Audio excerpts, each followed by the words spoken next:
नांदेड या सर्व भागातून जे पदाधिकारी आज खऱ्या अर्थाने आले, एवढ्या रखरखत्या उन्हात 42 तापमान, तरी माझ्या हिंदू एकताचा कार्यकर्ता हा निस्वार्थ आणि निधड्या छातीच्या कार्यकर्त्यांचं मी या ठिकाणी खऱ्या अर्थाने कौतुक करतो। आणि जाता जाता एक विषय राहिला, बांगलादेशमध्ये जी घटना घडली आणि वक्फ बोर्ड माननीय नरेंद्र मोदी साहेबांच्या सरकारने चांगल्या बहुमताने त्या ठिकाणी पास केल्यानंतर हिंदू विरोधी पश्चिम बंगालचं सरकार त्या ठिकाणी मुर्शिदाबादमध्ये हिंदूंचं पलायन झालं, मुस्लिमांनी नंगानाच सुरू केला। आम्ही भारत सरकारला या ठिकाणी विनंती करणार आहोत आणि ही विनंती मान्य नाही झाली तर आम्ही हिंदू एकता आंदोलन पक्ष रस्त्यावर उतरेल।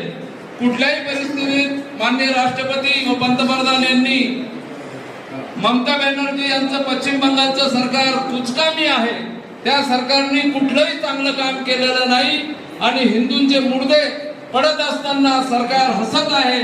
ममता बॅनर्जी मेहमूदा बेगम बनून त्या ठिकाणी त्यांची पाठराखण करीत आहे। हिंदू एकता आंदोलन पक्ष या गोष्टीचा तीव्र निषेध करतं आणि राष्ट्रपती महोदय आणि पंतप्रधान भारत सरकारने त्वरित पश्चिम बंगालमध्ये राष्ट्रपती राजवट लागू करावी अशी मागणी आजच्या या मेळाव्यातून मी करीत आहे। या मेळाव्यासाठी उपस्थित सर्वांचा आभार व्यक्त करत असताना खऱ्या अर्थाने सिंहाची झेप ज्यांना म्हणता येईल, सिंहाची झेप म्हणता येईल असे आमचे महाराष्ट्राचे लाडके युवा सुदर्शन अण्णा सितोळे आणि त्यांचे सर्व सहकारी, त्यांनी जे चांगलं मेळाव्याचं नियोजन केलं त्याच्याबद्दल मी त्यांचा राष्ट्रीय अध्यक्ष म्हणून या ठिकाणी कौतुक करतो, त्यांचं अभिनंदन करतो।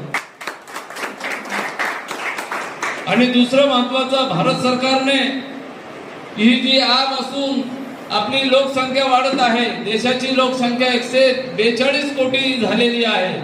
142 कोटी मध्ये मुस्लिमांचा वाटा हा सिंहाचा म्हटला जाईल, त्यांची संख्या सातत्याने वाढत आहे। मग व्यक्तिगत कायद्यात आमच्या दखल घेऊ नका, मग तुम्ही जर बलात्कार केला तर तुम्हाला दगडाने ठेचून फाशी दिली पाहिजे, मारलं पाहिजे, ते का नको? तुम्ही बलात्कार केला तर तुमचे बोट छाटले पाहिजे, चोरी केली तर बोट छाटले पाहिजे, शर्यत मधले हे कायदे तुम्हाला नको आहे। परंतु हमारे